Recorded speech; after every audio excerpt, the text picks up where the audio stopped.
Hello everyone, welcome back to Buried Files. Tonight we bring you 7 deeply disturbing true Halloween horror stories that will make you question what truly happens when the veil between worlds grows thin on the darkest night of the year. These are not fabricated tales or urban legends, but verified accounts from individuals who experience genuine terror on Halloween nights they will never forget. Each story has been thoroughly documented and corroborated through witness statements, police records, and first-hand testimonies. From sinister encounters at costume parties to unexplained phenomena that defy rational explanation. Tonight, we explore what happens when Halloween celebrations turn into nightmares that last long after October ends. If you crave genuine horror content that respects the truth while delivering authentic chills, subscribe to Buried Files and activate the notification bell so you never miss our weekly deep dives into real horror. After you listen to these 7 chilling accounts, we invite you to share your own unsettling Halloween experiences in the comments below, because we know many of you have stories that deserve to be heard. Now settle in, turn down the lights, and prepare yourself as we uncover the true horrors that lurk behind Halloween masks. Aurora had always loved Halloween. The decorations, the candy, the excuse to dress up and become someone else for a night. It all brought back memories of childhood trick-or-treating and the thrill of harmless scares. On Halloween night in 2019, she was 24 years old and living in a quiet suburban neighborhood just outside of Portland, Oregon. Her friend Jessica had invited her to a costume party at her house, and Aurora had spent weeks planning the perfect outfit. She decided to go as a vintage nurse from the 1940s, complete with a white uniform, Red Cross armband, and authentic-looking medical bag she had found at a thrift store. The party was scheduled to start at 8 in the evening, and Aurora arrived fashionably late at 8:30. Jessica's house was decorated elaborately with fake cobwebs, glowing jack-o'-lanterns, and a fog machine that created an eerie atmosphere in the front yard. Music pulsed from inside, and Aurora could see costumed figures dancing through the windows. She felt a surge of excitement as she walked up the driveway, her heels clicking against the pavement. Inside, the party was in full swing. At least 40 people filled Jessica's living room, kitchen, and back patio. The costumes ranged from silly to sophisticated. Aurora spotted a convincing werewolf, several zombies, a group dressed as characters from a popular television show, and one person who had clearly spent a fortune on an elaborate vampire costume complete with custom fangs and colored contact lenses. She made her way through the crowd, greeting friends and accepting compliments on her outfit. Jessica found her near the drinks table and pulled her into a hug. Jessica was dressed as a witch, with a pointed hat and flowing black dress. They chatted for a few minutes about work and mutual friends before Jessica was pulled away to greet new arrivals. Aurora poured herself a drink and wandered toward the back patio, where a fire pit provided warmth against the October chill. It was around 9:15 when Aurora first noticed him. She was standing near the fire pit, talking to a coworker about an upcoming project, when she caught sight of a figure standing at the edge of the patio. The costume was disturbing in its realism. The person was dressed as what appeared to be a serial killer or torture victim. She could not quite tell which. They wore a stained boiler suit, the kind mechanics wore, but it was splattered with what looked like dried blood. The mask was the most unsettling part. It was a pale, expressionless face, with hollow eyes and a slight smile that seemed both empty and malicious. In one hand, the figure held what appeared to be a very realistic knife, and in the other, a length of rope. Aurora felt a small chill run down her spine, but she quickly dismissed it. Halloween was about scary costumes after all. Someone had simply gone all out with their outfit. She turned her attention back to her conversation, but she could not shake the feeling that the figure was watching her. When she glanced back a few minutes later, the person was still standing in the same spot, completely motionless. As the night progressed, Aurora began to feel increasingly uncomfortable. Every time she moved to a different part of the house, the figure in the blood-stained boiler suit seemed to appear nearby. When she went inside to use the bathroom, she saw the person standing at the end of the hallway. When she returned to the kitchen for another drink, they were near the doorway. When she stepped outside for fresh air, they were at the edge of the yard, partially obscured by shadows. Aurora tried to rationalize her growing unease. Maybe it was just coincidence. The house was crowded, and it was natural that she would encounter the same people multiple times. But something felt wrong. The figure never spoke to anyone, never removed the mask, never seemed to interact with other guests at all. They just stood there, always at a distance, always watching. Around 10 o'clock, Aurora decided she had had enough. She was going to confront the person directly and find out who they were. Maybe it was someone's idea of a joke, or maybe they were just socially awkward and did not know how to join the party. She spotted the figure standing near the hallway that led to the bedrooms and made her way toward them, her heart beating faster than she wanted to admit. As she approached, the figure did not move. Up close, the costume was even more disturbing. The blood on the boiler suit looked far too realistic, with varying shades of red and brown that suggested different stages of drying. There was a smell too, something metallic and unpleasant that made her stomach turn. The mask was made of some kind of latex or silicone, and the eyes behind it were completely obscured. Aurora cleared her throat and tried to sound friendly despite her nervousness. She asked if they were having a good time and if they knew Jessica. The figure did not respond. They simply tilted their heads slightly, as if studying her. Aurora felt her skin prickle with goosebumps. She asked again, more forcefully this time, who they were and how they knew the host. Still no response. The silence stretched on for what felt like an eternity, but was probably only 10 or 15 seconds. Then, slowly, the figure raised their hand, the one holding the knife, and pointed directly at Aurora. Not at anything behind her or beside her, at her specifically. Aurora felt her breath catch in her throat. This was not funny anymore. This was not part of any joke she understood. She turned quickly and walked back toward the main party area, her heart now pounding in earnest. She found Jessica near the kitchen and pulled her aside, trying to keep her voice calm as she explained that there was someone at the party in a disturbing costume who was acting strangely. Jessica looked confused and asked what the person looked like. Aurora described the blood-stained boiler suit and expressionless mask. Jessica's expression shifted from confusion to concern. She said she did not know anyone who had come in that costume. She had been greeting people at the door for the first hour of the party and did not remember seeing anyone dressed like that. Aurora insisted the person was there, that she had seen them multiple times throughout the night. Jessica suggested they find the person together and figure out who they were. The two women moved through the house, checking each room and asking other guests if they had seen someone matching Aurora's description. Several people said yes, they had noticed the person, but nobody seemed to know who they were.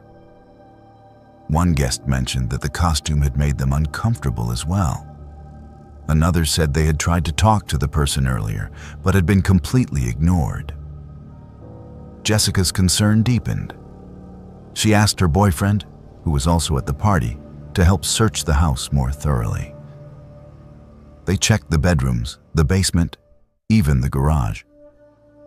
The figure in the blood-stained boiler suit was nowhere to be found. Aurora began to wonder if she had imagined the whole thing or if the person had somehow left without anyone noticing. It was nearly 10:30 when Aurora decided to leave. The fun had been drained from the evening, and she felt exhausted from the anxiety of the past hour.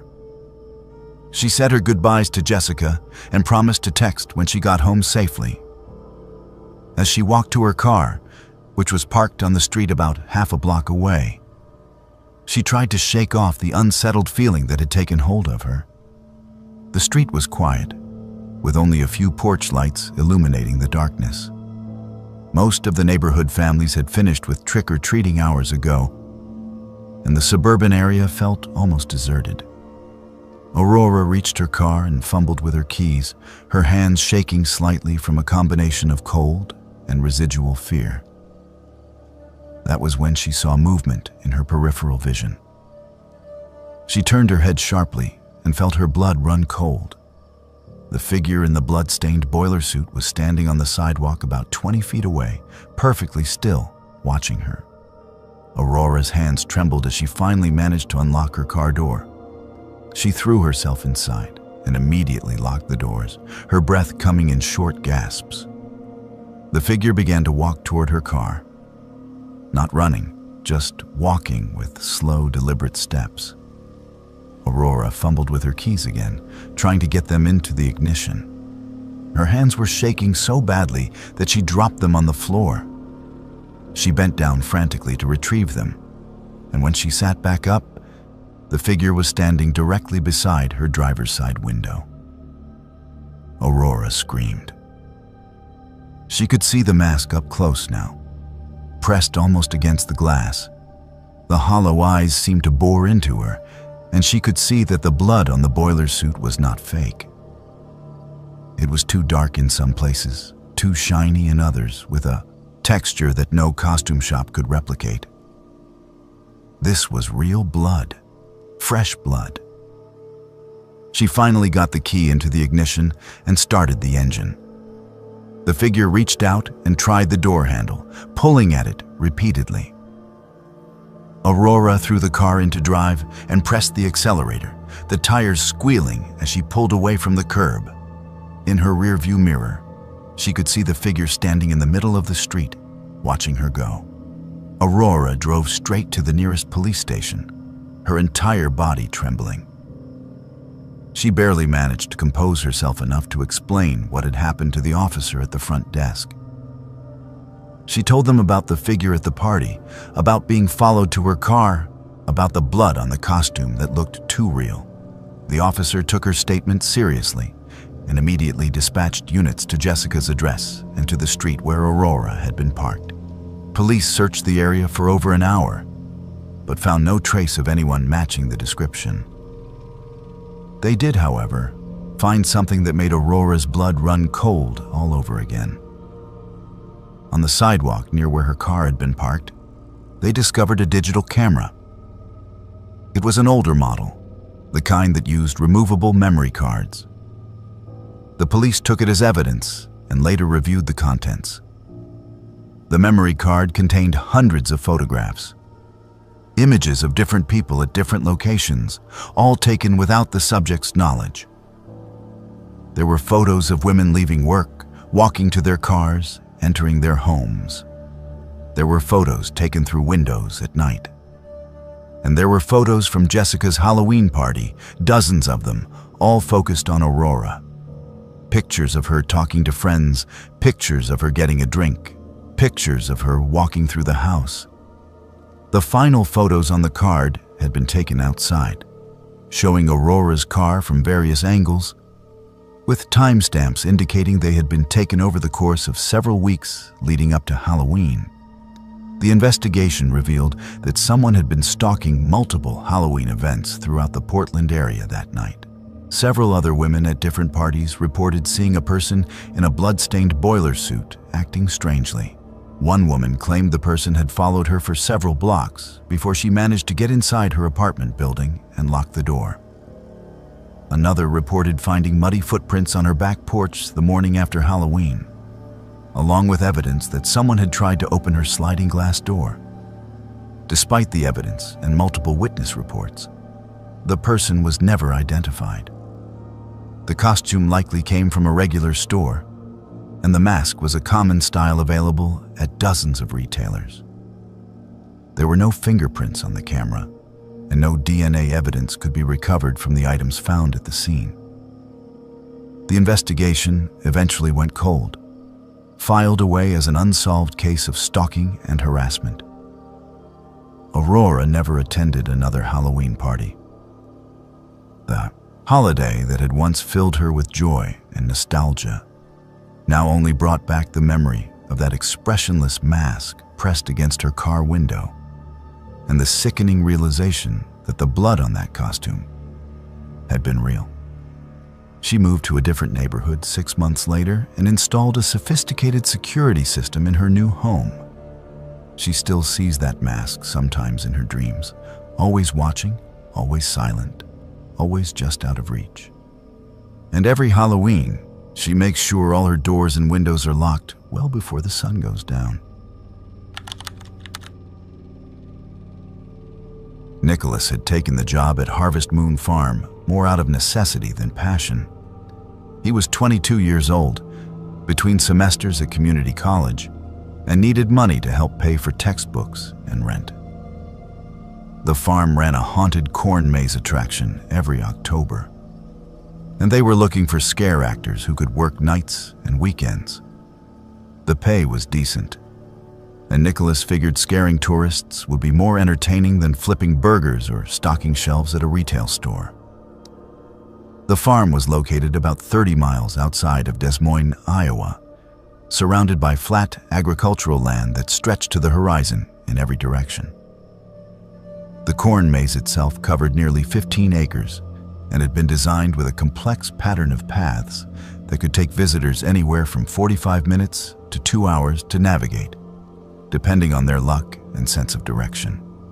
The farm's owners, an elderly couple named the Hendersons, had been running the attraction for over 20 years and took pride in creating an experience that was frightening but family-friendly. Nicholas started working at the maze in early October, and by the 3rd week of the month, he knew every twist and turn of the paths by heart. His designated scare spot was near the middle of the maze, where the corn grew tallest and the shadows were deepest. He would hide behind strategically placed hay bales and jump out at visitors as they passed, usually accompanied by a recorded scream played through hidden speakers. It was repetitive work, but he enjoyed the genuine shrieks of surprise he could elicit from unsuspecting guests. The other actors were friendly enough. There was a college girl named Brittany who played a ghost bride, a middle-aged man named Dale who wore a scarecrow costume, and a handful of high school students who rotated through various monster costumes. They would gather before opening each night to coordinate their routines and share stories about the best scares they had achieved. By late October, they had developed a comfortable camaraderie that made the cold nights more bearable. Halloween night was always the busiest of the season. The farm stayed open until midnight, and hundreds of people purchased tickets to walk through the maze. Nicholas arrived early for his shift, pulling on his costume, a torn and bloodied farmer outfit with a hockey mask, and heading to his designated spot. The sun had already set, and the maze was illuminated only by occasional lanterns hanging from poles along the main paths. The first few hours passed normally. Groups of teenagers, families with older children, and couples on dates made their way through the maze, and Nicholas performed his scare routine dozens of times. Some people screamed and laughed. Others barely reacted. A few tried to scare him back. It was all part of the expected rhythm of the night. Around 10:30, Nicholas took his scheduled break. He removed his mask and walked toward the break area, which was located in a barn near the maze entrance. The cool October air felt good on his face after wearing the stuffy mask for hours. He grabbed a bottle of water and sat down on a hay bale, checking his phone for messages.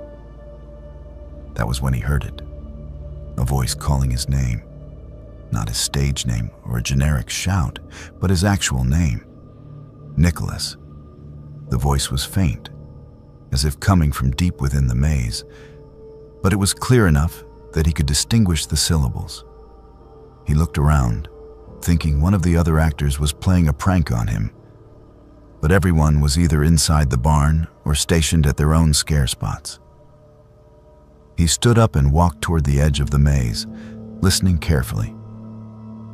The voice came again, slightly louder this time. Nicholas. It was a man's voice, rough and aged, with a quality that made the hair on the back of Nicholas's neck stand up. The voice sounded exactly like his grandfather, who had passed away the previous November.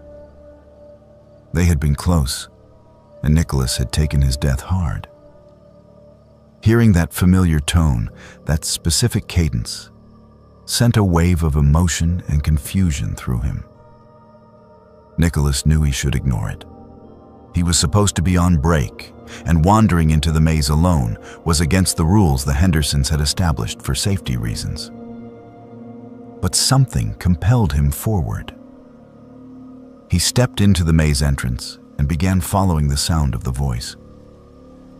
It called to him again and again, always seeming to come from just ahead, always just out of sight around the next corner. The maze felt different without the presence of visitors. The shadows seemed darker, and the rustling of the dried corn stalks in the breeze sounded almost like whispers. Nicholas had walked these paths hundreds of times over the past few weeks, but now they felt unfamiliar, as though the maze had rearranged itself when he was not looking. He turned left at an intersection where he would normally have gone right, following the voice that continued to call his name. Nicholas. Come here, boy. I need to show you something. The words were clearer now, and Nicholas felt tears prick at his eyes. It was his grandfather's voice, without question. He remembered that exact phrasing from his childhood, when his grandfather would call him over to examine something interesting in the garage or the garden. Come here, boy. I need to show you something. He walked faster, his break time forgotten, his responsibilities as an actor forgotten. All that mattered was finding the source of that voice. He turned another corner and found himself in a section of the maze he did not recognize. That should have been impossible. He had helped set up the maze, had walked through it during the day and night, had memorized the entire layout. But this path was new. The corn seemed taller here, the stalks pressed closer together, and the ground beneath his feet felt softer, almost spongy. The voice called again, and Nicholas followed it into a small clearing that definitely had not been part of the original maze design. In the center of the clearing stood a figure, barely visible in the darkness. Nicholas's heart raced as he squinted to make out details.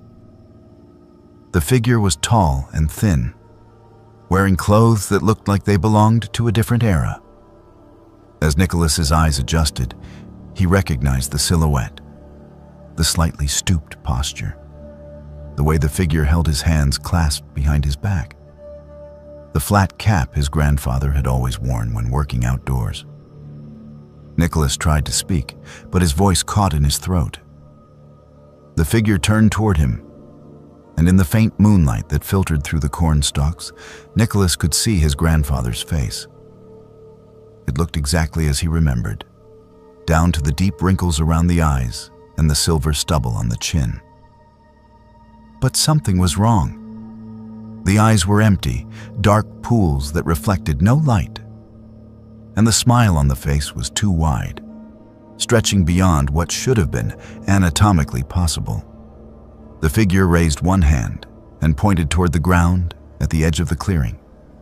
Nicholas followed the gesture and saw a disturbed patch of earth, as though something had recently been buried or unearthed there. The figure gestured more insistently, and Nicholas understood. He was supposed to dig there. He was supposed to find something. Terror finally broke through the spell of grief and confusion that had been guiding Nicholas's actions. This was not his grandfather. This was something else. Something using his grandfather's appearance to lure him into this impossible section of the maze. Nicholas stumbled backward, his breath coming in sharp gasps. The figure's smile widened impossibly further, and it took a step toward him. Nicholas turned and ran. He crashed through the cornstalks, no longer caring about staying on the paths. Dried leaves and stems scratched at his face and hands.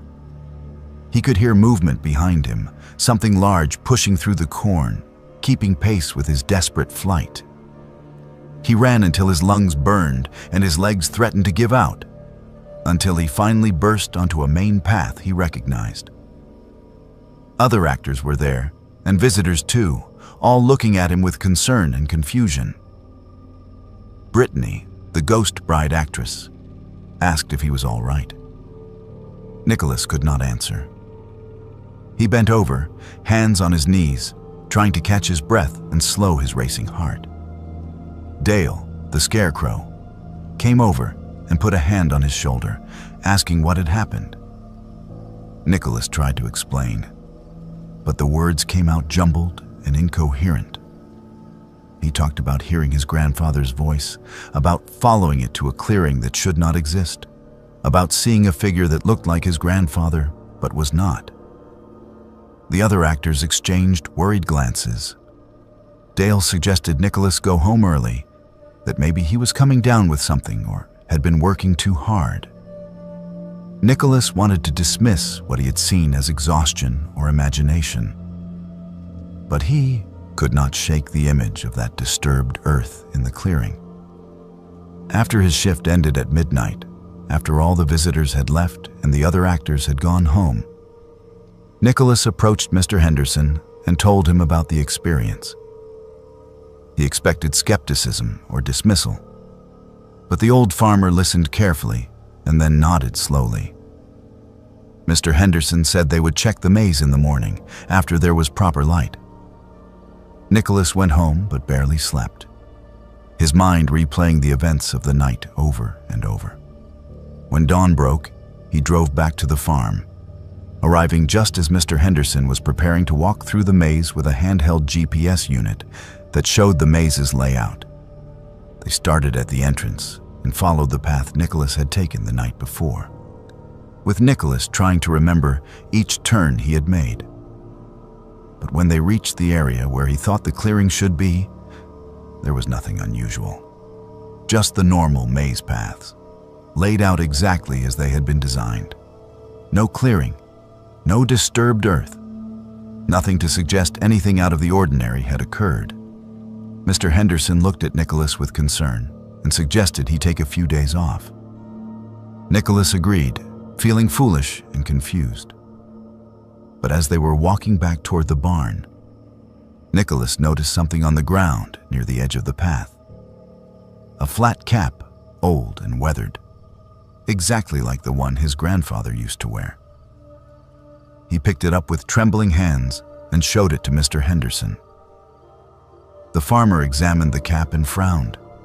He said it looked like it had been there for a while, buried in the dirt and only recently exposed. Nicholas's grandfather had never been to this farm, had never even visited Iowa as far as Nicholas knew. There was no logical reason for his cap to be there.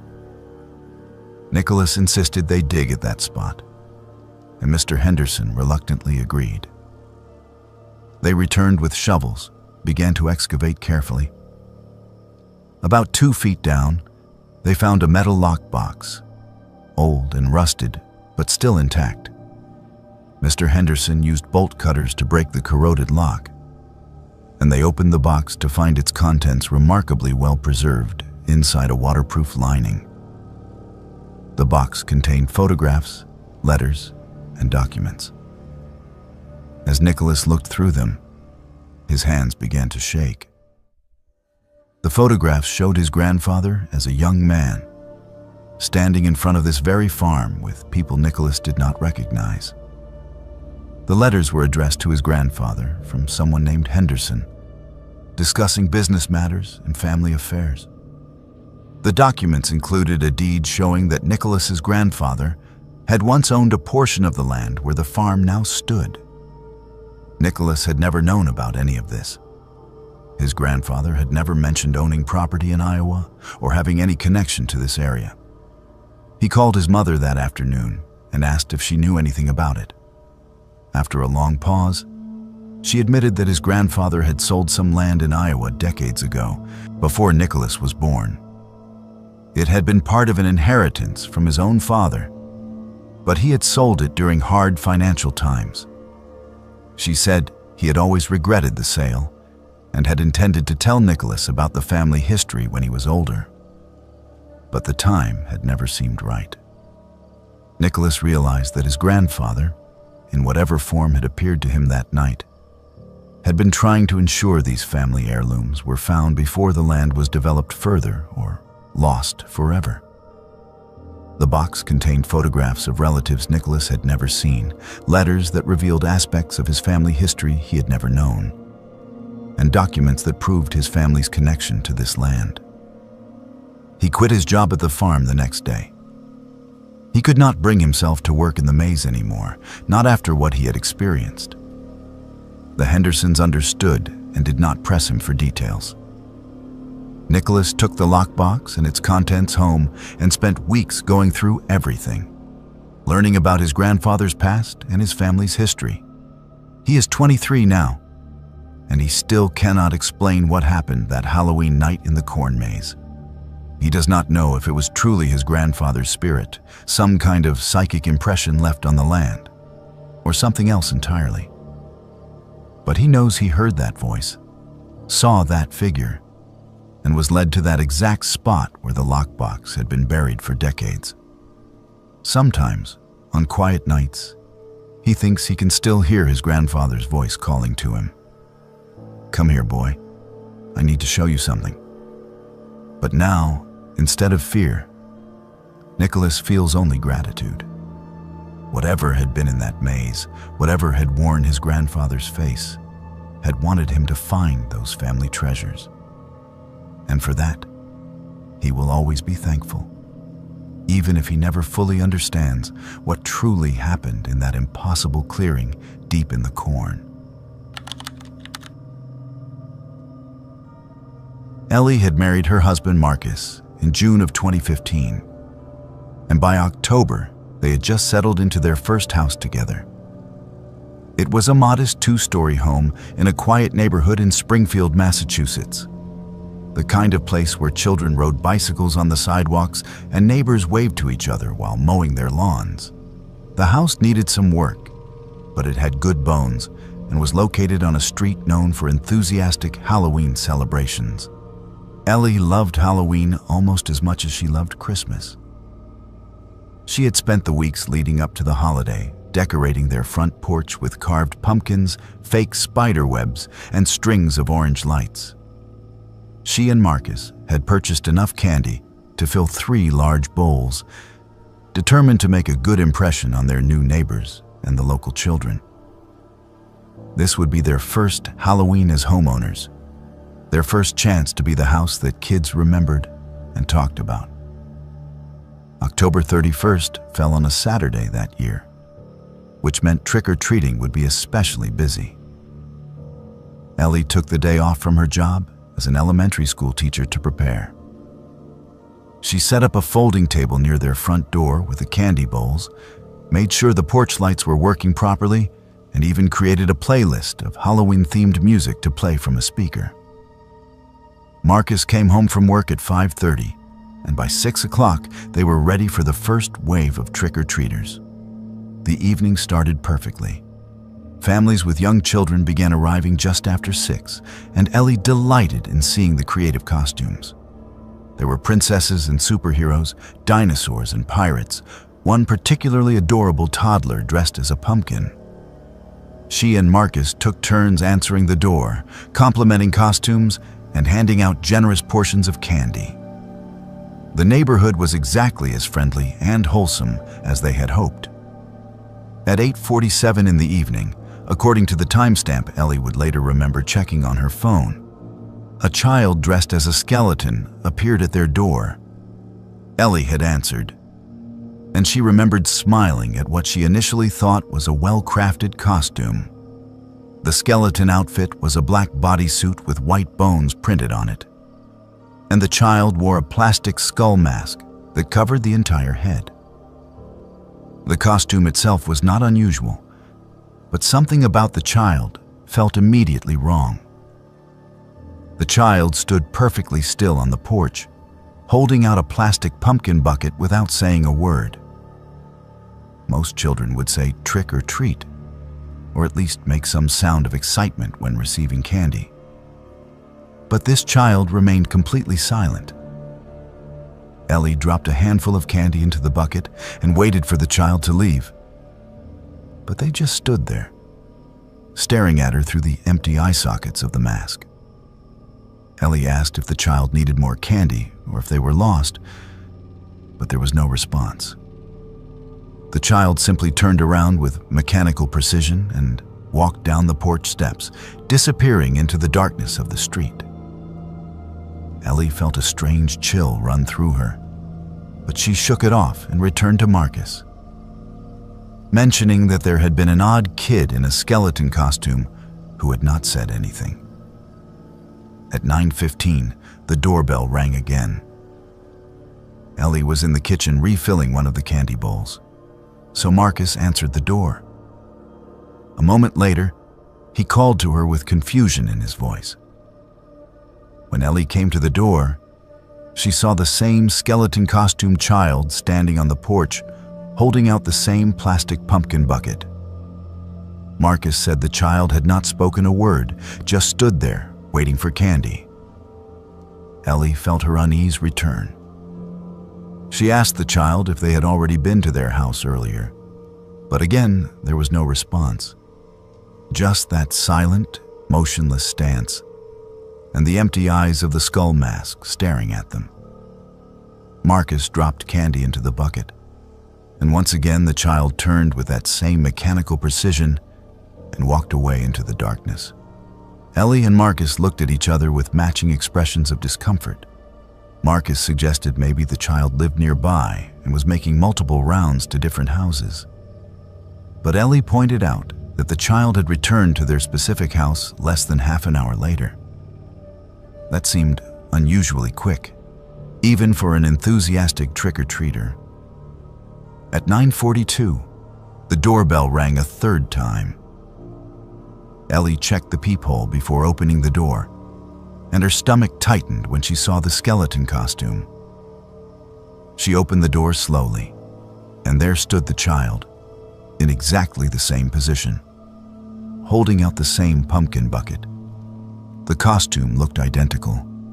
No dirt, no tears, no signs of having walked around the neighborhood for hours.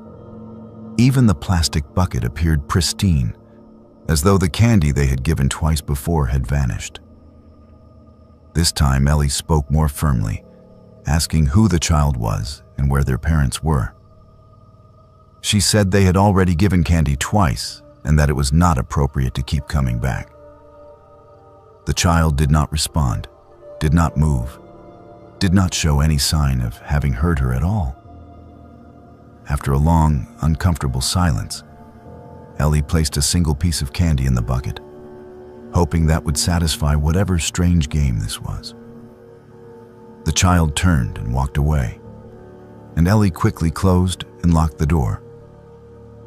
Marcus suggested they turn off the porch light and stop answering the door for the night. It was getting late anyway, and the stream of trick-or-treaters had slowed to a trickle. Ellie agreed, feeling genuinely unsettled now.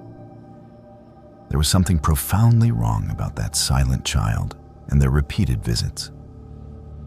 She and Marcus cleaned up the candy bowls and settled on the couch to watch a movie, trying to shake off the strange mood the encounter had created. At 10:11, the doorbell rang again. Neither of them moved to answer it. They sat on the couch, looking at each other in the dim light of the television. The doorbell rang a second time, then a third. Then they heard knocking, slow and deliberate. Ellie whispered that they should just ignore it, that whoever it was would eventually give up and leave. But the knocking continued, growing slightly louder with each repetition. Marcus stood up and went to the window, carefully pulling back the curtain to look outside. He went pale and gestured for Ellie to come look. She joined him at the window and felt her breath catch in her throat. The skeleton costume child was standing on their porch, but this time, the child was not facing the door. The child was facing directly toward the window, toward them, as though knowing exactly where they were standing. And the child was completely motionless, arms hanging at their sides, skull mask pointed directly at them. Ellie grabbed her phone and suggested calling the police, but Marcus said he would go outside and confront whoever was doing this. It had to be some teenager playing an elaborate prank, he insisted. No actual child would behave this way. Ellie begged him not to go outside, but Marcus was determined. He unlocked the front door and stepped onto the porch. The child was gone. Marcus looked around, checking the porch, the front yard, the street. There was no sign of anyone. The neighborhood was quiet and dark, with most houses having turned off their porch lights for the night. Marcus came back inside, looking confused and slightly embarrassed. Maybe they had both been imagining things, he suggested. Maybe the stress of the new house and work was making them see patterns where there were none. At 11:32, Ellie woke up from a light doze on the couch. She had fallen asleep during the movie, and Marcus was snoring softly beside her. She was about to wake him and suggest they go upstairs to bed when she heard a sound that made her blood run cold. A tapping noise coming from the direction of their bedroom on the second floor. Ellie sat up slowly, her heart beginning to race. The tapping came again, a deliberate rhythm against glass. Someone was tapping on their bedroom window, their second-floor bedroom window. She shook Marcus awake and whispered what she was hearing. They both sat frozen on the couch, listening as the tapping continued. Marcus grabbed a flashlight from the kitchen drawer and they crept upstairs together, clinging to each other. The tapping grew louder as they approached their bedroom. Marcus slowly pushed open the door and turned on the overhead light. The room was empty, but the tapping continued. It was coming from the window that overlooked their backyard. Marcus crossed to the window and pulled back the curtain in one quick motion. Ellie screamed. The skeleton costume child was there, somehow suspended at their second-floor window, pressed against the glass. The skull mask was tilted at an angle, the empty eye sockets seeming to stare directly into their bedroom. One small hand was raised, tapping against the window with a slow, methodical rhythm. Marcus shouted and stumbled backward. Ellie was already on her phone, dialing 911 with shaking fingers. She told the dispatcher there was someone at their window, someone who could not possibly be there without a ladder. The dispatcher said police were on their way and instructed them to stay inside and away from the windows. It took the police 7 minutes to arrive, though it felt like an eternity. When they checked outside, there was no one at the window, no ladder propped against the house, no footprints in the flower beds below. The police searched the yard and the surrounding area thoroughly, but found no evidence that anyone had been there at all. One of the officers suggested they check their neighbor's security cameras, and over the next few days, Ellie and Marcus did exactly that. What they discovered only deepened the mystery. Multiple neighbors had doorbell cameras and security systems. and the footage showed the skeleton costume child appearing at various houses throughout the neighborhood that night. But the timestamps made no logical sense. The child appeared at houses on opposite ends of the street, at times only minutes apart, distances that would be impossible to cover on foot in such short intervals. More disturbing, one neighbor who lived 3 houses down recognized the costume. Mrs. Patterson was 87 years old and had lived on the street her entire life. She looked at the security footage and went pale. She told Ellie that the costume was identical, down to the exact style and design, to one worn by a child named Timothy who had gone missing on Halloween night in 1982. Timothy had been trick-or-treating on this very street when he vanished. His body was never found, and the case remained unsolved. Ellie researched the story and found old newspaper articles confirming Mrs. Patterson's account. The photographs of Timothy in his skeleton costume from before he disappeared showed the exact same outfit the child had worn to their door. Same black bodysuit, same bone pattern, same plastic skull mask. Ellie still sees the skeleton child sometimes, even years later. Just in her peripheral vision, a small figure in a bone costume standing at the edge of her yard or on the sidewalk outside her window. It never comes close, never tries to enter, just watches from a distance. She and Marcus moved to a different neighborhood in 2018, but the sightings have followed her. Every Halloween, without fail, she catches a glimpse of that silent, watching figure. She has learned to live with it, though she will never understand what it wants or why it chose her. Some mysteries, she has come to realize, are not meant to be solved. Some visitors from Halloween night never truly leave. Adam and Sadie had been dating for nearly 3 years when Halloween 2017 arrived, and they were both enthusiasts of anything that promised a good scare. They had visited haunted houses, taken ghost tours, and watched every horror movie they could find. When they discovered that Riverside Psychiatric Hospital was offering guided Halloween night tours before its scheduled demolition, they immediately purchased tickets. The hospital had been abandoned since 1994 and had a reputation for disturbing history that stretched back to the 1920s. The facility was located about 40 miles outside of Nashville, Tennessee, sitting on a sprawling property that had once housed hundreds of patients. The main building was a massive 4-story structure made of red brick, with barred windows and a clock tower that had stopped working decades ago. Smaller buildings surrounded the main structure, connected by covered walkways that had fallen into severe disrepair. The entire property was fenced off and covered with "No trespassing" signs. But the current owners had decided to offer tours as a way to generate interest in the property's dark history before it was razed. Adam and Sadie arrived at the hospital gates at 7:30 in the evening on October 31st. About 20 other people had purchased tickets for their tour time slot, and they all gathered in what used to be the main lobby while their guide introduced himself. His name was Marcus, a local historian who had researched the hospital extensively.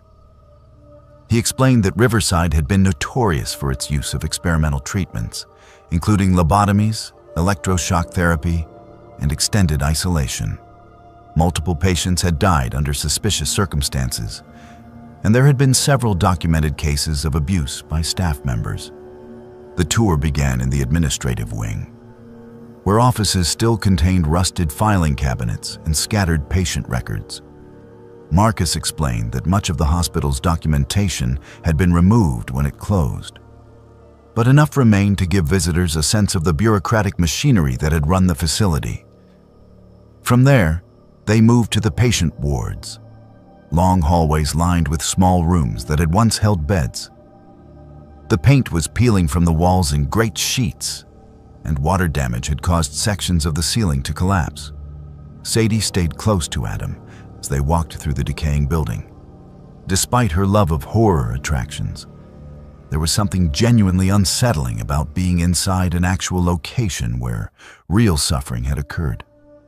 This was not a fabricated haunted house with paid actors.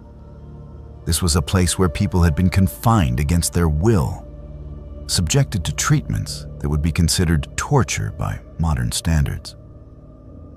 The tour continued to the hydrotherapy room, where patients had been subjected to hours in ice baths as a form of calming treatment. Then they visited the electroshock therapy area, where the equipment still remained, covered in rust and dust. Marcus shared stories of specific patients, reading from his notes about men and women who had entered the hospital for minor issues and never left. Around 8:45, the group reached the west wing of the second floor. Marcus explained that this section had been sealed off in 1987 after a fire had damaged part of the structure, making it unsafe.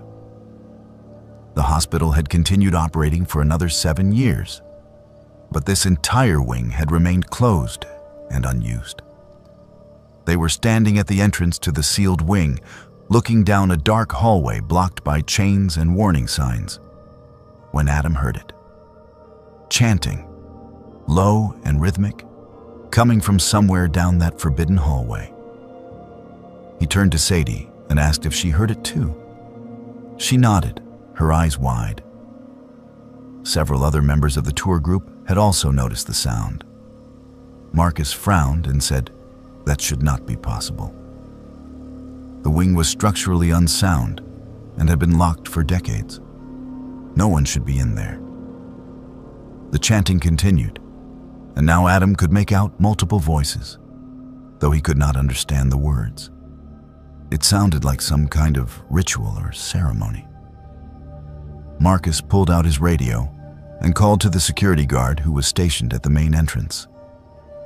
He explained what they were hearing and asked if anyone had authorization to be in the west wing. The security guard said absolutely not, and that he would call the police immediately. Marcus instructed the tour group to stay together and began leading them back toward the main entrance. But Sadie grabbed Adam's arm and pointed down a side hallway. There was light coming from under one of the doors, a flickering orange glow like candlelight. Against his better judgment, Adam moved toward the door with Sadie following. Several other members of the tour group, curiosity overcoming caution, came with them. The door was unlocked. Adam pushed it open slowly and felt his breath catch. The room beyond had clearly been used recently. Candles burned on every available surface, dozens of them, casting dancing shadows on the walls. The walls themselves were covered in symbols drawn in what appeared to be ash or charcoal. The symbols were strange, a mixture of geometric patterns and crude figures that Adam did not recognize, but that made him deeply uncomfortable to look at.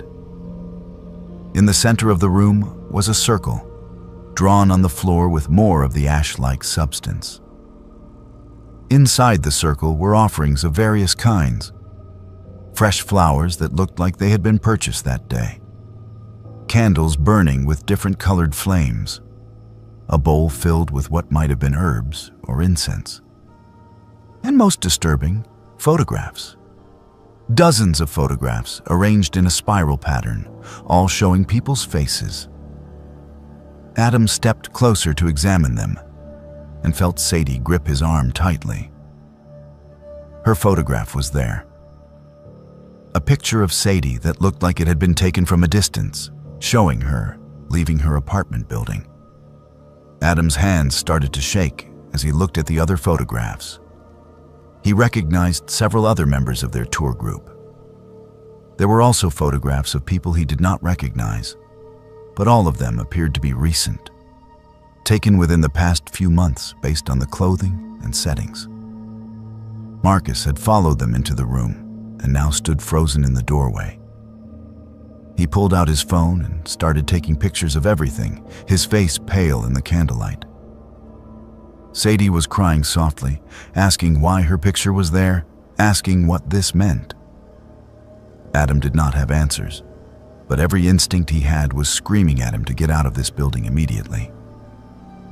The chanting had stopped. The sudden silence was somehow more frightening than the sound had been. Marcus said they needed to evacuate right now, that they should all move quickly and quietly back to the main entrance. The tour group did not need to be told twice. They left the room and hurried down the hallway, their footsteps echoing in the empty building. As they moved through the patient ward, Adam heard doors opening behind them. Not one or two, but many doors, the sound of rusted hinges creaking one after another. He did not look back. He kept his hand firmly clasped around Sadie's and focused on following Marcus toward the exit. The tour guide was practically running now, all pretense of a calm professional demeanor abandoned. They burst out of the main entrance into the parking lot just as police cars were pulling up, their lights flashing red and blue in the darkness. The security guard was there, looking confused and frightened. Marcus immediately began explaining what they had found, showing the photographs on his phone to the officers who approached. The police took statements from everyone in the tour group and then entered the building to investigate. They were inside for nearly an hour while Adam and Sadie sat in their car, holding each other and trying to process what they had experienced. When the officers finally emerged, they looked shaken. They confirmed that they had found the ritual room exactly as described, along with evidence of recent activity throughout the supposedly sealed West Wing. Over the following days, the investigation expanded. Police discovered that a local group had been using the abandoned hospital for months, gaining access through a damaged section of fencing that was not visible from the main gate.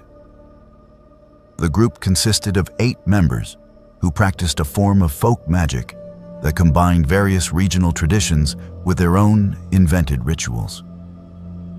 They had been performing ceremonies in the hospital, believing the location's history of suffering gave it special power.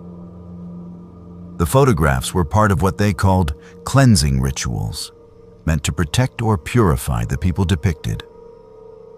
Several members of the group were arrested, including a woman who turned out to be Sadie's estranged aunt, someone she had not seen or spoken to in over 5 years. The aunt claimed she was trying to help family members she believed were making poor life choices, including Sadie's relationship with Adam, whom she considered a bad influence. The explanation did nothing to make Sadie feel better. The idea that her aunt had been watching her, photographing her without consent, and including her in bizarre rituals was deeply violating. She obtained a restraining order and went through several months of therapy to deal with the psychological impact of the experience. The hospital was demolished in early 2018, ahead of its original schedule. The owners decided that the property's reputation had been too severely damaged by the discovery of the cult activity. Adam and Sadie never participated in another haunted attraction or ghost tour. The experience had taught them that real horror was not found in manufactured scares and paid actors, but in the actions of actual people whose beliefs led them to cross boundaries that should never be crossed. Sadie still finds strange symbols occasionally, drawn in chalk on the sidewalk near her home or scratched into the dirt of her garden. She wipes them away immediately, but they keep appearing. The restraining order prevents her aunt from coming near her, but it cannot prevent the other members of the group, most of whom received only minor legal consequences, from continuing their practices. She has moved twice since 2017, and each time the symbols eventually appear again. Whatever her aunt and that group believe they are doing, whatever ritual they think they are performing, it seems to require ongoing attention to the people they have targeted. And Sadie, whether she wants to be or not, remains one of those people. Adam stays with her, and they have installed security cameras around their current home. They check the footage regularly, looking for anyone who might be leaving the symbols or watching their property. So far, They have caught nothing definitive, just occasional figures passing by that might be neighbors, might be strangers, or might be something else entirely. They no longer celebrate Halloween. The holiday is too closely associated with that night in the abandoned hospital. With the discovery of those photographs arranged in a ritual circle, with the realization that sometimes the scariest thing about horror is that it can reach out and touch your real life in ways you never anticipated.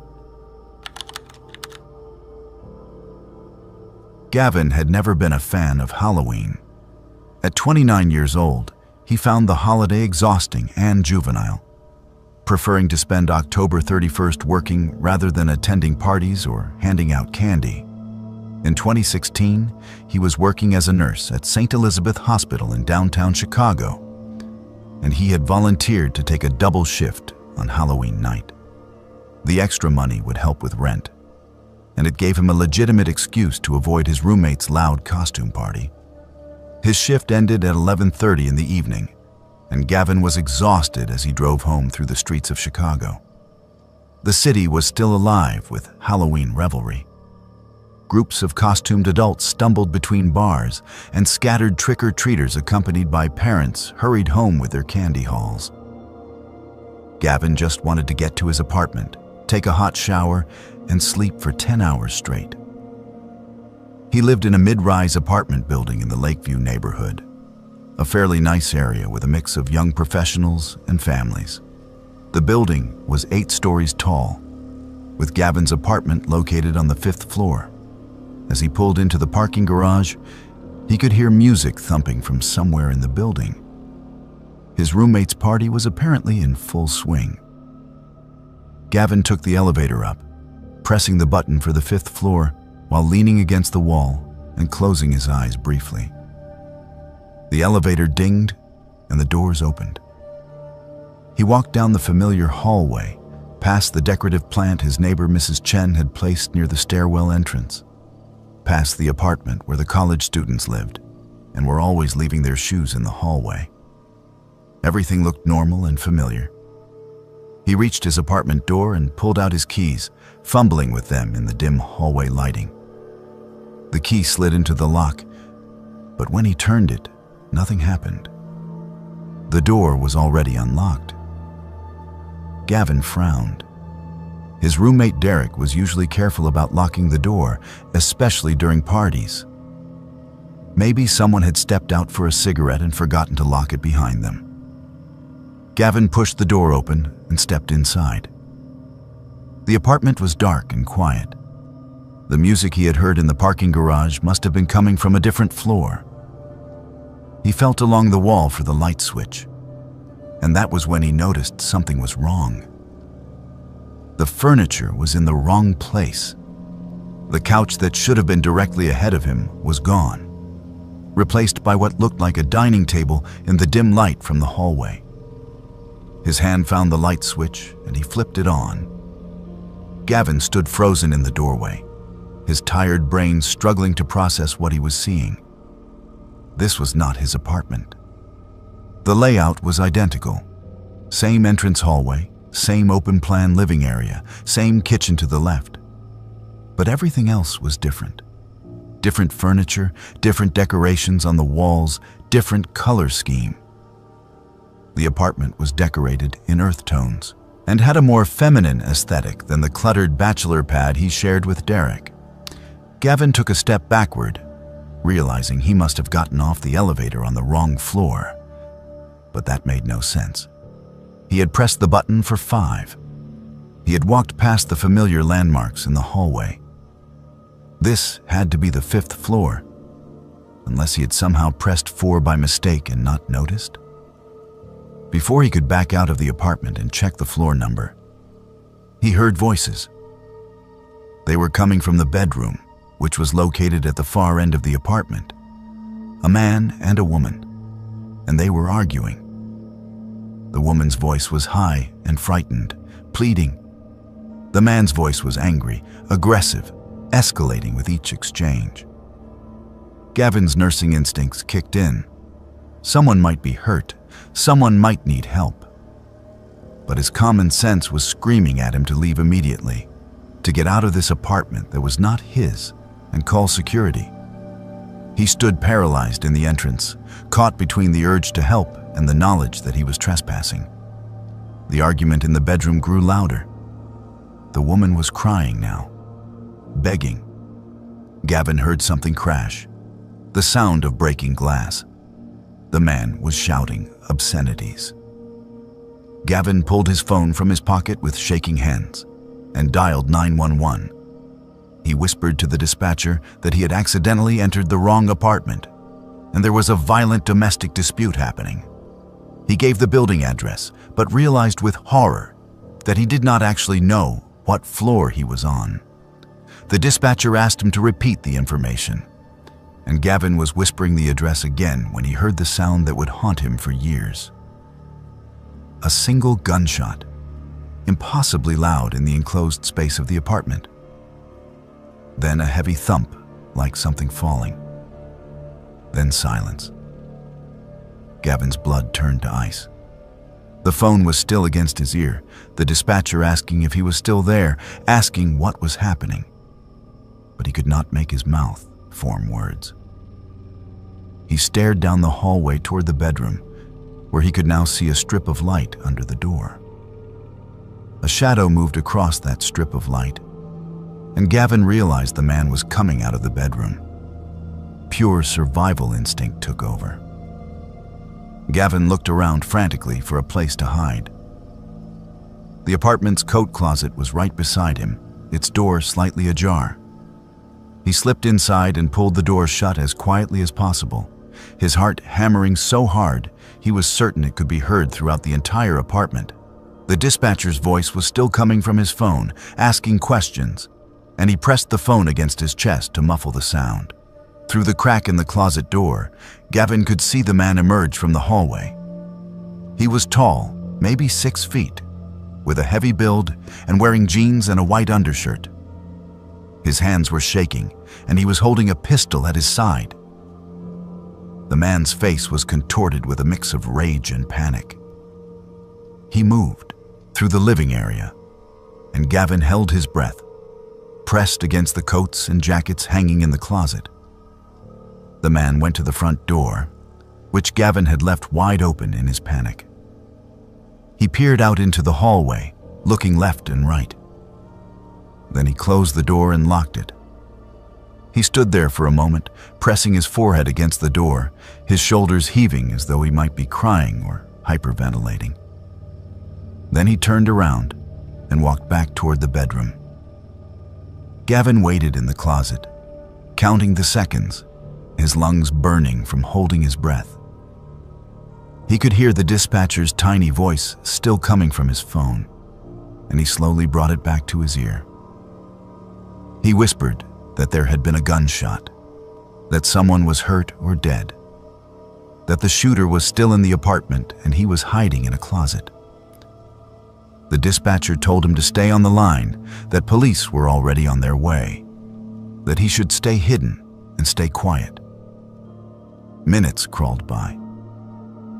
Gavin could hear movement in the apartment, the sound of drawers opening and closing, the man's footsteps moving back and forth.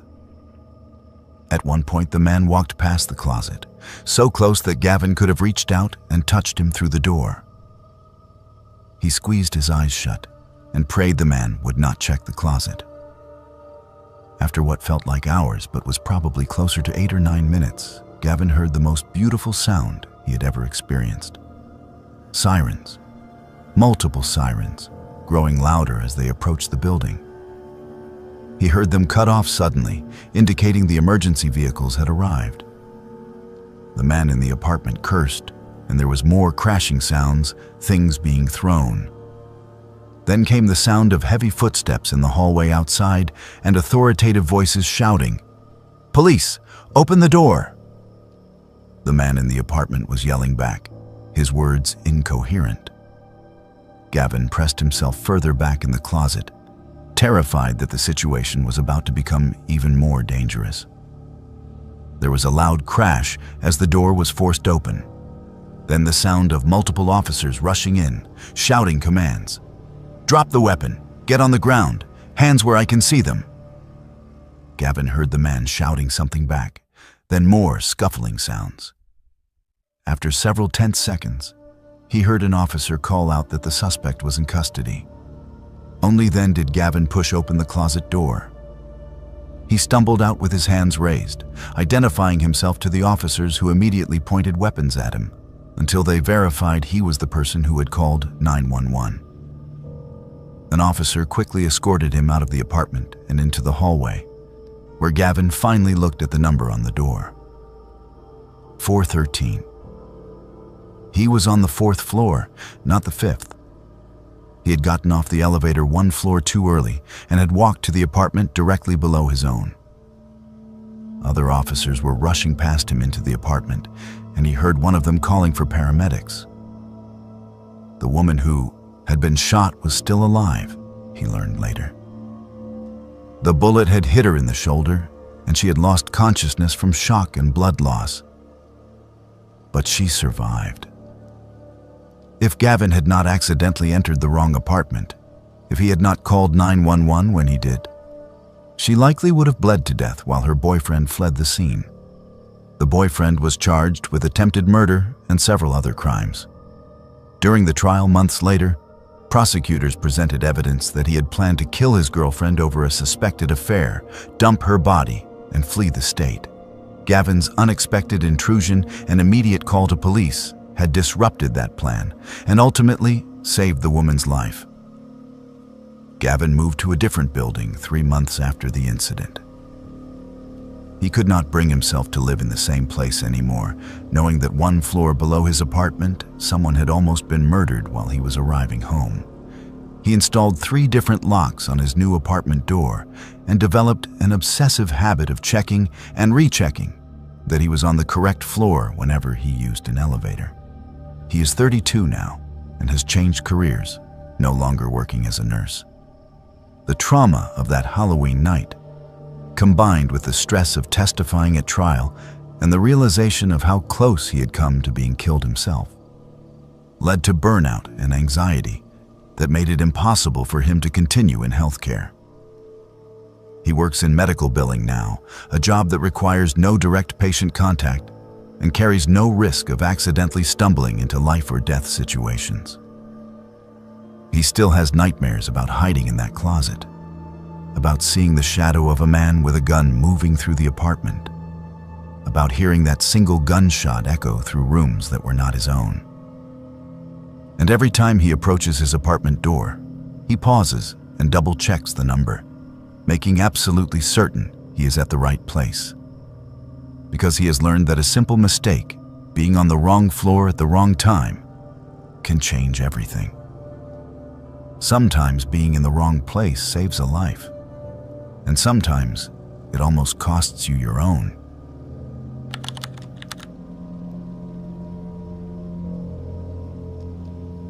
Lucy and Connor had always been close, despite the typical sibling rivalry that colored their childhood. By Halloween 2014, Lucy was 17 and Connor was 15, and they had developed the kind of bond that comes from shared loss.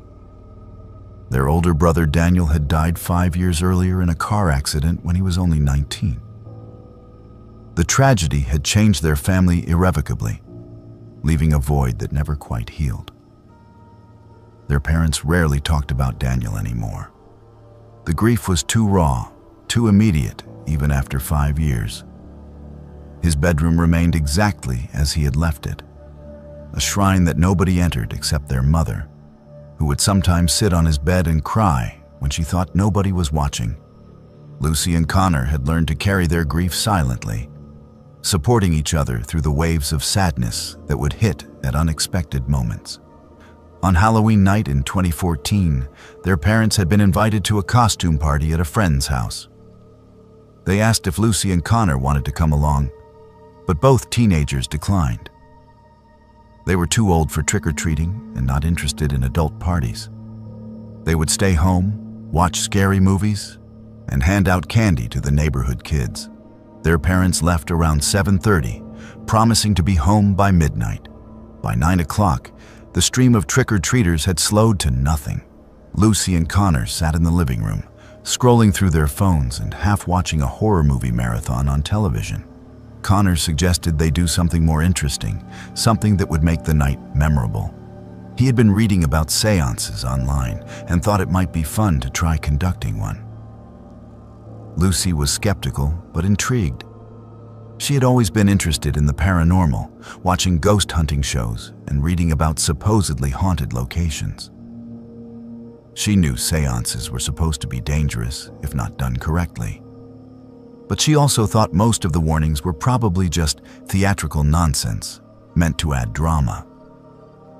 Connor showed her a website with detailed instructions on how to conduct a basic seance, including the materials needed and the proper way to close the session.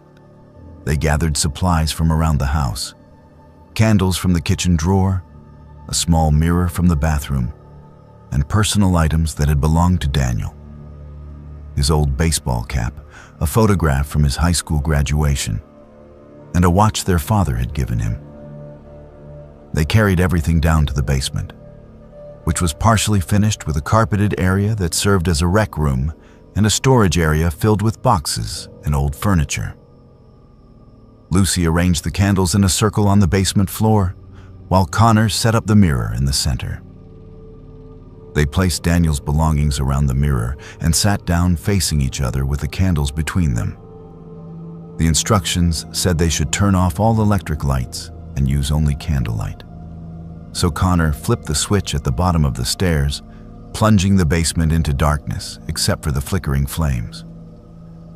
Following the website's directions, they held hands and Lucy spoke the opening words, inviting any spirits present to communicate with them. She felt silly at first, like a child playing make-believe. But she continued with the ritual. They asked if anyone was there, if anyone could hear them. For several minutes, nothing happened. The basement was silent, except for the sound of their breathing and the occasional creak of the house settling.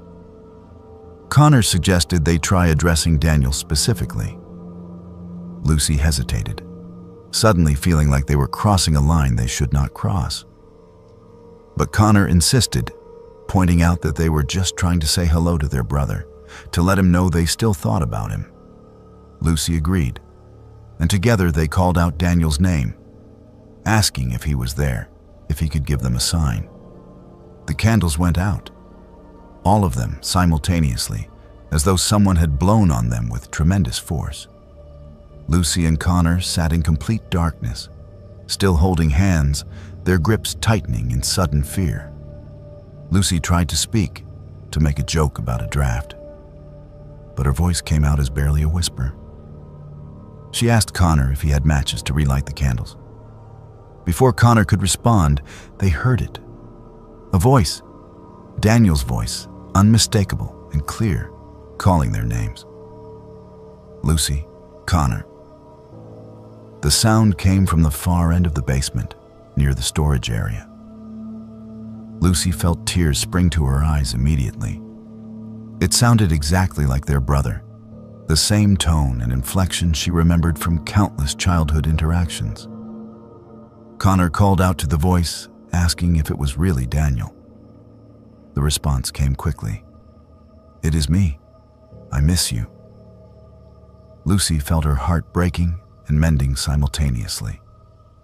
She wanted desperately to believe that they had somehow made contact with their deceased brother, that he was reaching out to them from wherever he had gone.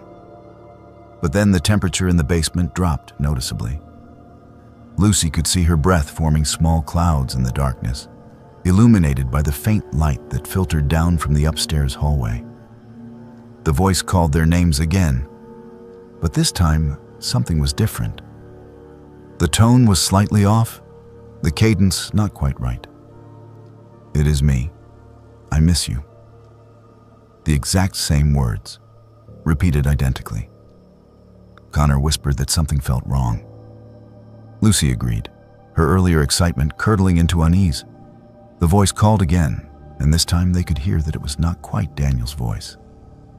It was close, nearly perfect, but there was a hollowness to it, like an echo of an echo. And it was getting closer, moving through the storage area toward them. Lucy fumbled for her phone, turning on the flashlight feature. The beam cut through the darkness, revealing the basement in stark white light. There was nothing there. No figure, no form, nothing to explain the voice they had both clearly heard.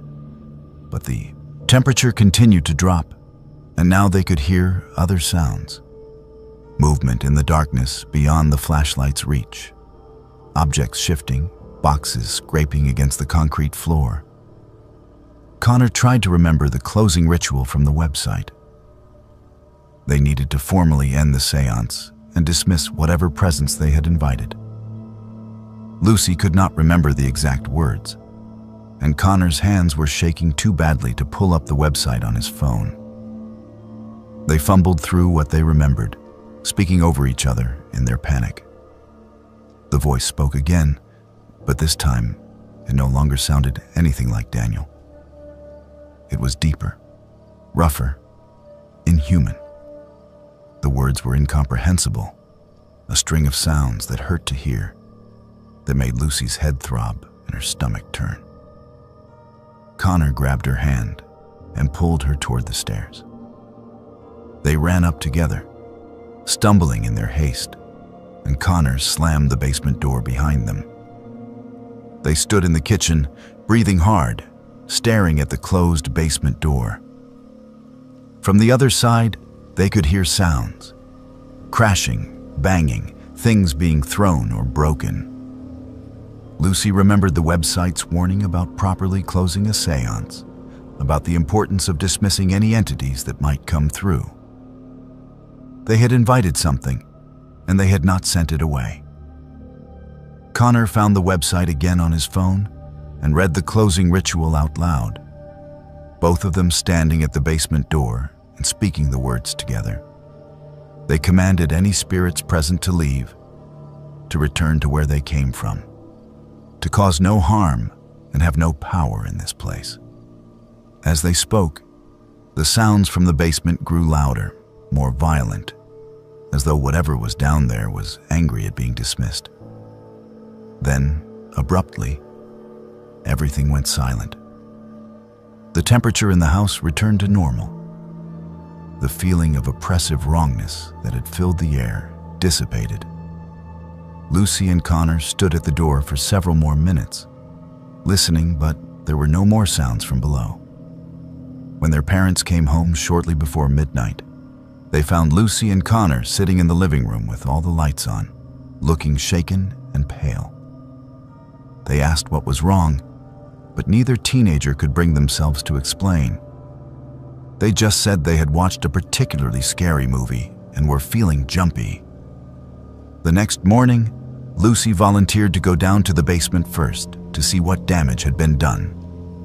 She found the candles scattered across the floor, the mirror shattered into pieces, and Daniel's belongings thrown in different directions.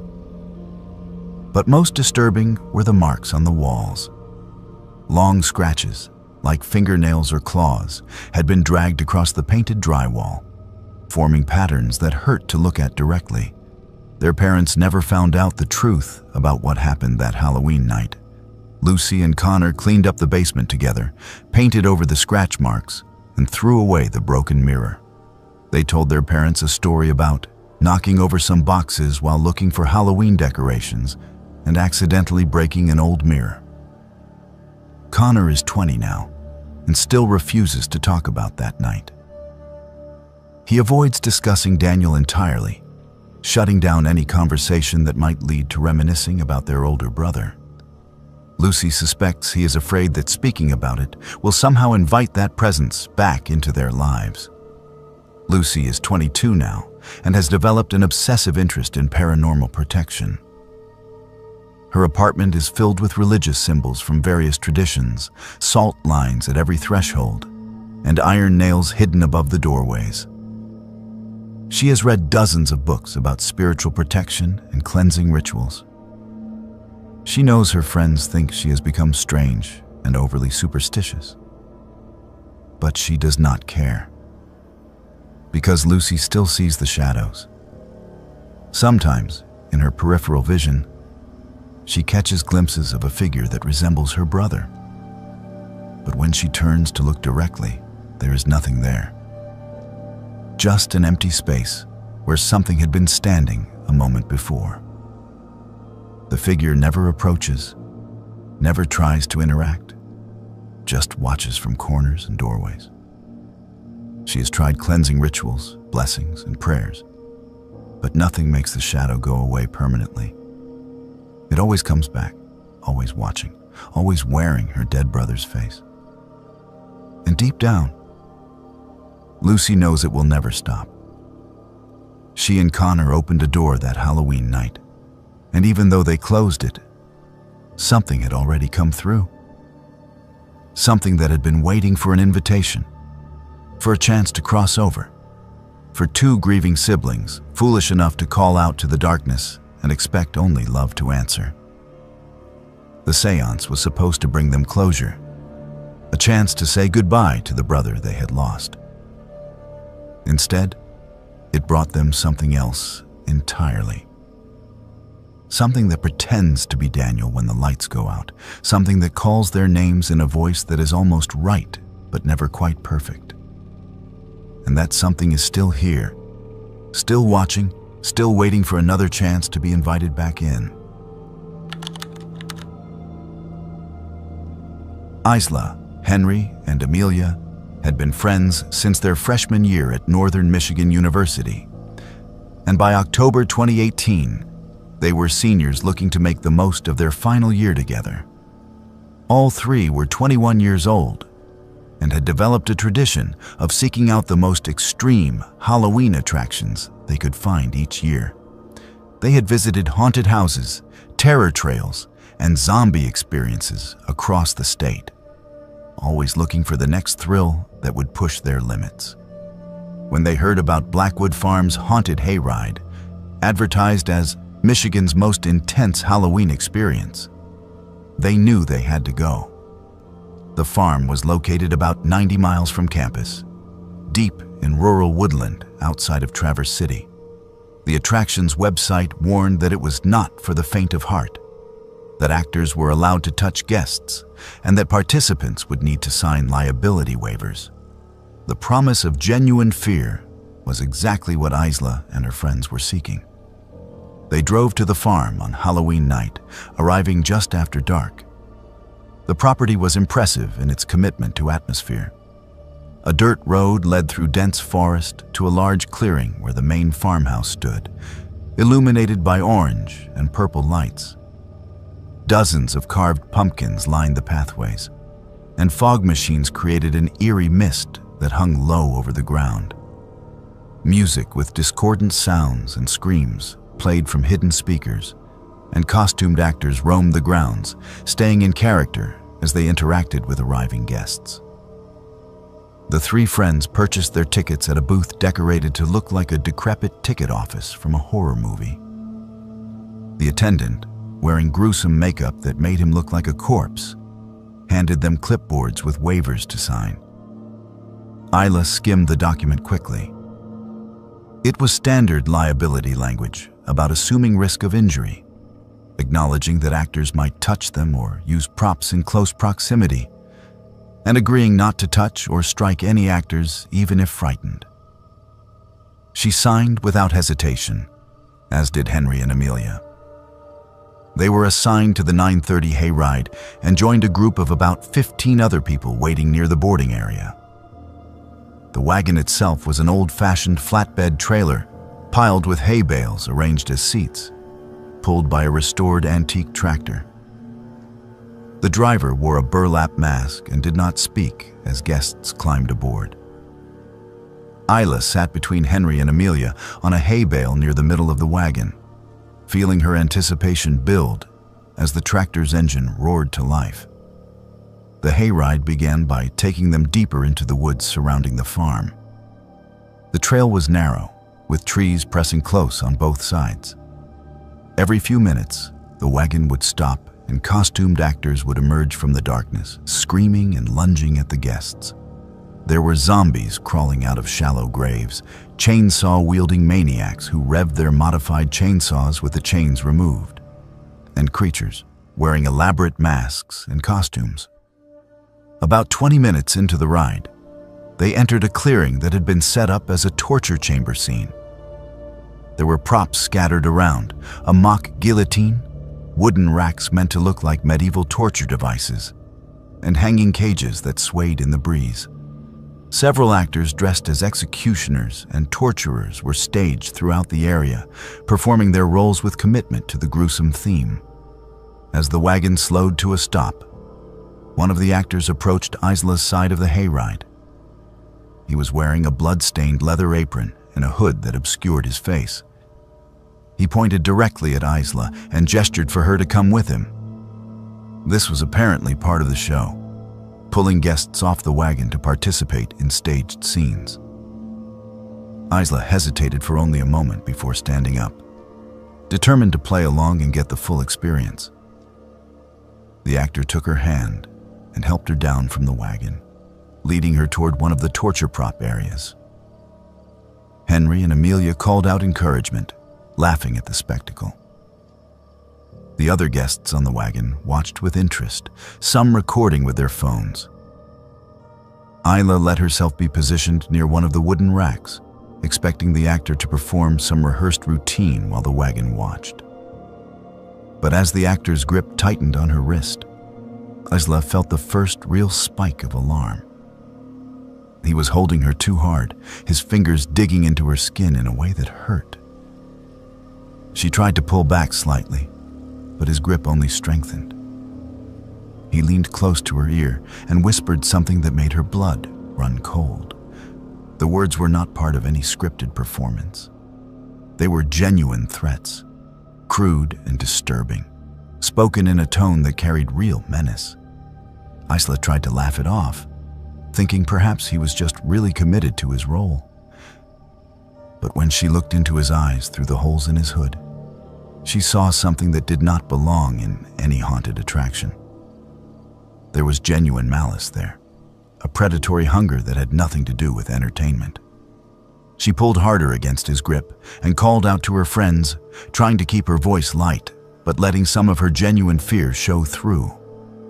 Henry noticed first that something was wrong. He stood up on the wagon, calling out to Isla and asking if she was okay.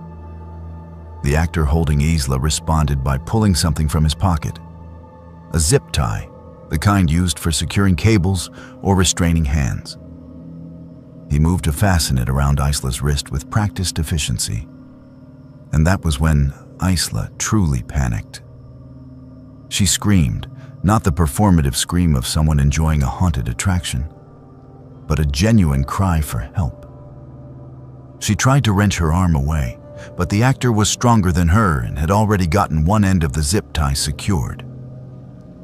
Henry jumped off the wagon without hesitation, with Amelia right behind him. Other guests began to realize something was genuinely wrong, that this was not part of the show. Henry tackled the actor from the side, and both men went down in a tangle of limbs. Amelia rushed to Isla, trying to help her get the zip tie off her wrist. The other actors who had been performing in the scene stood frozen, clearly confused about what was happening. The wagon driver finally reacted, pulling out a radio and calling for security. Within seconds, the clearing descended into chaos. The actor Henry had tackled was fighting back viciously, punching and clawing. Other hayride staff came running from different directions, trying to assess the situation. Some of them moved to restrain the actor who had grabbed Isla, while others checked on Henry, who had a bleeding lip and scratches on his face. Isla was shaking violently, her wrist marked with deep red impressions from where the actor had gripped her. Amelia kept her arm around Isla's shoulders, talking to her in soothing tones while simultaneously shouting at the farm staff, demanding to know what kind of operation they were running. Security personnel arrived quickly, 2 large men wearing reflective vests and carrying flashlights and radios. It took several minutes to sort out what had happened. The farm's manager arrived, a woman in her 50s who looked genuinely horrified as she examined the zip tie still partially attached to Isla's wrist. She asked the security team to identify the actor. And that was when the truly disturbing truth emerged. None of the farm's actual employees recognized the man. He was not on their staff roster. He was not wearing one of their official costumes. He was someone who had infiltrated the attraction and was posing as an actor. The police were called immediately. While waiting for them to arrive, the farm staff searched the man and found items that made everyone present feel sick with fear and disgust. He had rope in his pockets, along with duct tape, a knife, and several more zip ties. He had been carrying everything he would need to abduct someone, hidden among props and costumes that would make such items seem like part of the show. Isla was taken to the hospital as a precaution. She had bruising on her wrist and some minor scrapes from where she had struggled. But the physical injuries were minor compared to the psychological impact. Henry received treatment for his split lip and the scratches on his face. Amelia stayed with both of them, canceling their planned Halloween night activities and instead sitting in the emergency room waiting area while they gave statements to police. The investigation that followed revealed disturbing information. The man who had grabbed Isla was 34 years old and had a criminal history that included assault and stalking charges. He had been targeting Halloween attractions across northern Michigan for the past 3 weeks, posing as staff or volunteers at various haunted houses and hayrides. He would blend in with the legitimate actors, using the chaotic atmosphere and expected scares as cover while he selected potential victims. Police discovered that he had been at Blackwood Farm for 3 nights, wearing different costumes and inserting himself into various scenes. The farm's management had assumed he was a volunteer from one of their regular actor pools or a friend of another staff member. Nobody had thought to verify his identity or check if he had actually gone through their hiring and training process. The nature of Halloween attractions, with their temporary seasonal staff and constantly rotating cast of actors, had made it easy for him to slip through the cracks. Most chilling was the discovery of what investigators found in his vehicle, which was parked in a remote section of the farm's lot. He had prepared a space in his van with restraints, supplies, and tools that suggested he had been planning an abduction for some time. The Halloween season, with its crowds and chaos and socially acceptable costumes involving masks and weapons, provided perfect cover for his intentions. Isla, Henry, and Amelia all attended therapy sessions following the incident. The experience had fundamentally changed how they viewed Halloween and entertainment in general. What had started as a fun tradition among friends seeking thrills had become a traumatic encounter with genuine evil hiding in plain sight. Blackwood Farm shut down permanently within weeks of the incident. The negative publicity and the lawsuit filed by Isla's family made continuing operations impossible. The farm's owners claimed they had done everything they could to ensure safety, but the investigation revealed numerous lapses in their security and staff verification processes. Isla is 24 now and has not celebrated Halloween since 2018. The holiday is too closely associated with that night, with the feeling of being grabbed and restrained, with the realization that the person holding her wanted to hurt her in ways she still cannot fully process. She has PTSD and takes medication for anxiety. Loud noises make her jump, and she cannot tolerate being touched unexpectedly, even by friends. Henry carries guilt about not reacting faster, even though everyone, including Isla herself, tells him he likely saved her life. He works out obsessively now, as though making himself stronger retroactively will change what happened. Amelia has become an advocate for better safety regulations at Halloween attractions, testifying before state legislative committees about the need for mandatory background checks and stricter security protocols. The man who attacked Isla received a lengthy prison sentence on multiple charges. Evidence linked him to attempted abductions at 3 other Halloween events, all of which had been dismissed or unreported because victims thought they were overreacting to what seemed like aggressive but technically acceptable haunted attraction behavior. The trial revealed that he had been planning and perfecting his method for years, learning how to blend into horror attractions and use their inherent chaos as camouflage for his predatory actions. Ela still has nightmares about that clearing in the woods, about the feeling of zip ties around her wrist and hands gripping too tight. She dreams about what would have happened if Henry had not jumped off the wagon, if Amelia had not been there to help, if even one small thing had gone differently. In her worst moments, she thinks about how close she came to disappearing into the darkness beyond the hayride trail, to becoming another missing person statistic associated with Halloween night. She knows now that the scariest monsters are not the ones wearing makeup and costumes, performing for crowds and collecting paychecks. The scariest monsters are the ones who hide among them, who use our expectations of theatrical fear to mask their genuine malice, who wait for the perfect moment when screaming is expected and violence is part of the show. Those monsters are real, and they are patient, and they are always watching for their opportunity. Isla learned that lesson on Halloween 2018, and it is a lesson she will carry with her for the rest of her life.